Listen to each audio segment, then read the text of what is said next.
Bonjour mes amis, aujourd'hui je vous raconte l'histoire de Monsieur Endormi. Alors voilà notre Monsieur Endormi. J'espère que je ne vous endormirai pas avec cette histoire. Alors l'histoire de Monsieur Endormi. Où vivait Monsieur Endormi? Alors Monsieur Endormi habitait le Roupillon, un pays très endormi. Au Roupillon, les oiseaux volaient si lentement que parfois, plouf, ils tombaient du ciel. Au Roupillon, l'herbe poussait si lentement qu'il suffisait de la tondre juste une fois par année. Au Roupillon, les arbres avaient l'air endormis et paresseux. Sais-tu quand se levaient les habitants du Roupillon? Regarde, les arbres sont tous penchés, ils ont l'air de dormir. Même les fleurs. Alors, sais-tu quand se levaient les habitants du Roupillon? Ils ne se levaient pas le matin, ils se levaient l'après-midi.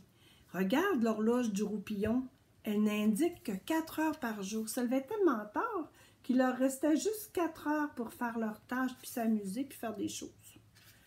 Lorsque cette histoire commence, Monsieur Endormi était endormi. Monsieur Endormi dormait encore à poing fermé. Au Roupillon, on disait qu'il faisait un petit somme. Monsieur Endormi passait beaucoup de temps dans son lit.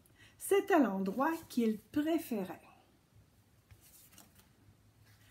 Il ouvrit les yeux, bâilla.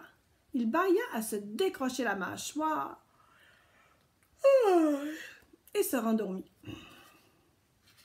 Un peu plus tard, Monsieur Endormi ouvrit les yeux à nouveau.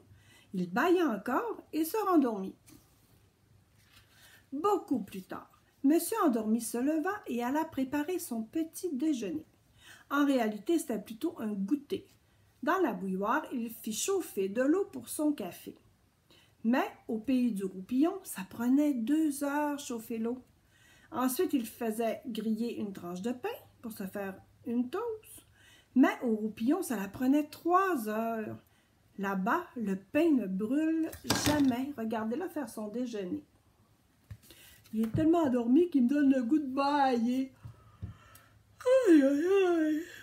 En attendant que la bouilloire siffle, Monsieur Endormi alla dans son jardin, devant sa maison, la villa Je baille. Il s'assit sur une chaise et tu devines la suite. Bien oui, il baille à se décrocher la mâchoire et se rendormit. Soudain, il se réveille en sursaut. Pourquoi? Parce qu'il entend une voix. La voix disait « Debout, debout ». Il y a une autre voix qui disait « Debout, debout ». Devant lui se tenaient 2 messieurs. « Je m'appelle Monsieur Vite-fait », dit l'un d'eux. « Et moi, je m'appelle Monsieur Bien-fait », dit l'autre. « Alors, debout. »« Pas question de dormir toute la journée », ajouta Monsieur Vite-fait. Et il fit lever Monsieur Endormi. « Mais qui êtes-vous » demanda Monsieur Endormi. « Oh, puis là, il baille. » Pauvre Monsieur Endormi. « Nous sommes vite fait et bien fait, dirent-ils. »« Ah bon, dit Monsieur Endormi. Regardez Monsieur vite fait, Monsieur bien fait. »« Au travail, dit Monsieur vite fait. La journée est déjà bien commencée. »« Mais si, bégaya Monsieur Endormi, il n'y a pas de mais. Il n'y a pas de mais, dit Monsieur vite fait. »« Ni de si, dit Monsieur bien fait. Il y a le bois à couper, les lits à faire, le sol à cirer, le charbon à acheter, les vitres à nettoyer, la vaisselle à laver, les meubles à épousseter, la pelouse à tondre, la haie à tailler et les repas à cuisiner. Et les vêtements à raccommodé, conclut Monsieur Vite-fait. Oh, regardez, Monsieur Endormi est bien découragé, hein? Il y a beaucoup de tâches à accomplir. Oh là là, gémit Monsieur Endormi, comme dans un rêve. Le bois à faire, les lits à couper, le sol à acheter, le charbon à tailler, les vitres à cirer, la vaisselle à raccommoder, les meubles à tondre, la pelouse à laver, la haie à épousseter, les repas à nettoyer et les vêtements à cuisiner. Il était tellement endormi qu'il avait tout mélangé. Pauvre Monsieur Endormi. Vite fait, bien fait, mirent Monsieur Endormi au travail. Il coupa, cira, acheta, nettoya, lava, épousseta, tondit, tailla, cuisina, raccommoda. Pauvre Monsieur Endormi. Il a fait des tâches, hein? Maintenant, dirent vite fait et bien fait, quand il eut fini, c'est l'heure de la promenade. Et voilà Monsieur Endormi parti pour la plus longue promenade de sa vie.